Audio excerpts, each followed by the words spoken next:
Hello les amis, alors avant que je ramasse toutes les bulbes du Dioscorea bulbifera, alors ça ressemble au yam chinois, ça fait une racine sous terre qui est comestible.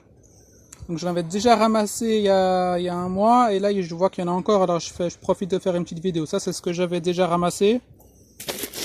Donc, ça fait des petites patates en l'air.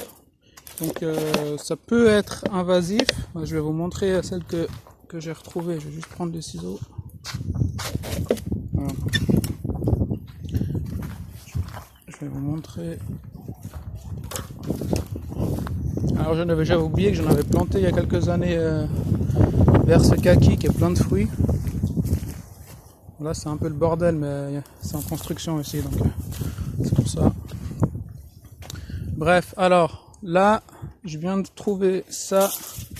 Donc ce qui est cool, c'est quand on plante un peu partout, c'est qu'après quelques années on a des petites surprises comme ça. Donc là il y a le kaki, j'ai planté des fraisiers autour. Donc comme vous voyez, moi je fais pousser les mauvaises herbes. C'est une cliente qui m'a sorti ça une fois.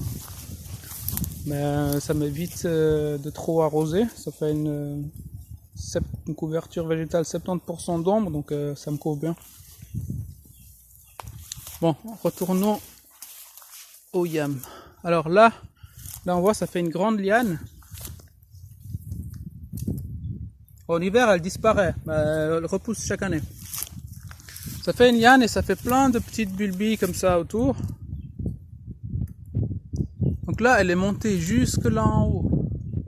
Donc là je pense que vous vous rendez pas compte, mais là on a 4 mètres d'auteur facile. Donc comme j'arrive pas à aller là-haut, je vais couper, puis je vais tirer.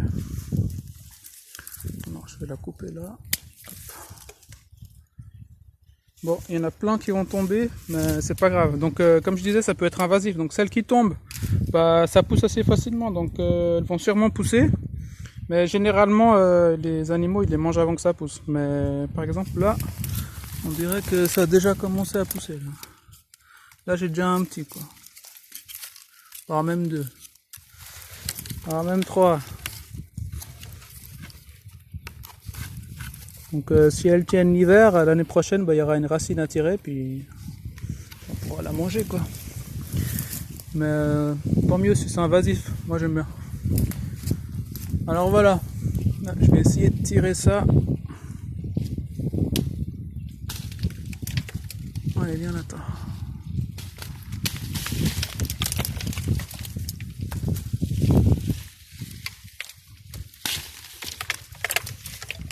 On entend tout ce qui tombe. Bon, moi je m'en fous. Voilà. Bon, j'ai coupé une branche de kaki, mais c'est pas grave. Donc vous voyez, c'est assez violent l'abondance quand même. Hein. Donc moi, ce que je voulais vous montrer, c'est pas forcément l'abondance pour les manger,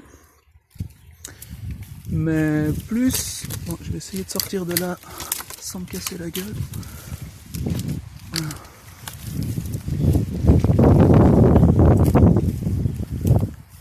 Voilà. Alors je disais, moi c'est pas tant pour les manger, à part la racine, tant mieux, j'aime bien, mais c'est plus pour vendre les bulbes. Comme c'est tellement abondant, c'est très recherché, donc il suffit de vous mettez 10 bulbes, je sais pas, à 5 euros, puis il y en a pas mal, donc c'est un truc qui se conserve bien, vous pouvez le vendre toute l'année, puis ça participe à votre abondance quoi. Si vous avez de la place, vous n'avez pas peur d'être un peu envahi, n'hésitez pas à planter ça. Si vous voulez quelques-unes, n'hésitez pas à me demander, je fais des échanges, je les vends si vous voulez en acheter aussi. Voilà, alors Dioscorea bulbifera. Il y a plein d'autres variétés aussi, hein. Il y a Dioscorea lata. Bon, je vous laisse regarder sur internet, il y en a plein. Donc ces petites bulbes sont aussi comestibles. J'ai jamais essayé, je peux pas vous dire le goût, comment c'est. Mais c'est vrai que je devrais essayer, je vais me renseigner. Donc voilà, n'hésitez pas, c'est une super plante, je la trouve jolie. Je crois même que les feuilles sont comestibles, mais je suis pas sûr à 100%. En tout cas, les poules les mangent, puis ce qui tombe, la majorité sera mangé par les souris, ou les rongeurs, ou les oiseaux aussi viennent les manger. Puis celles qui poussent à côté, bah, si j'en ai trop, bah, je les tire, je les mets en pot, puis je les vends aussi. Donc voilà, super plante. À bientôt!